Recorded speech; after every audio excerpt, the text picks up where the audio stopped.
అందరికీ నమస్కారం. గుడ్లవల్లేరు ఇంజనీరింగ్ కాలేజీలో హాస్టల్లో కెమెరాలు ఉన్నాయి. దానివల్ల ఆడపిల్లలకి ఇబ్బంది అయిందని చెప్పి గత రాత్రి నుంచి స్టూడెంట్స్ అందరూ కూడా పెద్ద ఎత్తున ఆందోళన చేస్తూ ఉన్నారు. ఈ విషయం తెలిసిన వెంటనే మరి ఎస్పీ గారు కానీ కలెక్టర్ గారు కానీ ఇమీడియట్గా నైట్ నుంచి కూడా మానిటర్ చేస్తూ ఉన్నారు. అట్లాగే గౌరవ ముఖ్యమంత్రి గారు చంద్రబాబు నాయుడు గారికి దృష్టికి వెళ్ళిన వెంటనే మమ్మల్ని అందరినీ కూడా ఇక్కడికి మరి జిల్లాకు సంబంధించినటువంటి మంత్రిగా నన్ను, అలాగే శాసనసభ్యులు పెడన కాన్స్టిట్యున్సీ కృష్ణప్రసాద్ గారిని, అలాగే పామర్ కాన్స్టిట్యున్సీ శాసనసభ్యులు కుమార్ రాజా గారిని, మాజీ శాసనసభ్యులు రా వెంకటేశ్వరరావు గారిని, అలాగే మాజీ పార్లమెంట్ సభ్యులు కొనకళ్ళ నారాయణరావు గారిని, అలాగే కలెక్టర్ గారు, ఎస్పీ గారు అందరూ కూడా ఇక్కడ రావడం జరిగింది. స్టూడెంట్స్ అందరితో కూడా మాట్లాడుతూ కూడా జరిగింది. దాదాపు వాళ్ళు చెప్పేది ఏంటంటే 3 days బ్యాకే వార్డెన్ గారికి మేము చెప్పాం, ఇది యాజమాన్యం దృష్టికి కూడా వెళ్ళింది అని చెప్పి వాళ్ళు చెప్తా ఉన్నారు.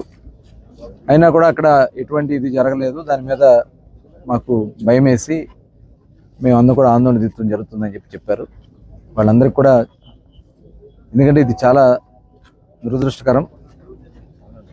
ఇక్కడైతే ఏం జరిగింది ఏంటనేది కూడా ఎంక్వైరీ జరగాల్సినటువంటి అవసరం ఉంది. పూర్తి స్థాయిలో విచారణ జరగాల్సినటువంటి అవసరం ఉంది. రాత్రి కంప్లైంట్ కూడా రిజిస్టర్ చేశారు, ఎఫ్ఐఆర్ కట్టారు. అయితే స్టూడెంట్స్ కూడా చాలామంది ఆడపిల్లలు ఏదో జరిగిపోయిందని చెప్పి తీవ్రమైనటువంటి ఆందోళనతో వాళ్ళందరూ కూడా భయపడుతూ ఉన్నారు. దీని మీద పూర్తి స్థాయిలో విచారణ చేయాలని చెప్పి ఇమ్మీడియట్గా ఆల్రెడీ 5 ఆడ లేడీ కానిస్టేబుల్స్తో, అలాగే లేడీ సిఐలు, డిఎస్పీ గారు, ఎస్ఐల్ని, ఐటీకి సంబంధించిన వాళ్ళందరూ కూడా ఒక టీం కింద వేసి వాళ్ళతో ఇన్వెస్టిగేషన్ స్టార్ట్ చేయడం జరిగింది. ఇలాంటిది ఎక్కడన్నా ఐటీకి సంబంధించిన దాంట్లో, ఇన్ఫర్మేషన్ టెక్నాలజీలో ఏదైనా సెల్ ఫోన్స్లో ఏదైనా ట్రాన్స్ఫర్స్ అయినాయా ఏంటనేది టోటల్ కూడా ఉంటే ఆ ఇన్ఫర్మేషన్ కూడా తీసుకోవాల్సినటువంటి అవసరం ఉంది. అయితే ఇక్కడ విచారణ జరిగే వరకు ఏం జరిగిందనేది ఇంకా పూర్తిగా నిర్ధారణ రావడానికి అవకాశం లేదు.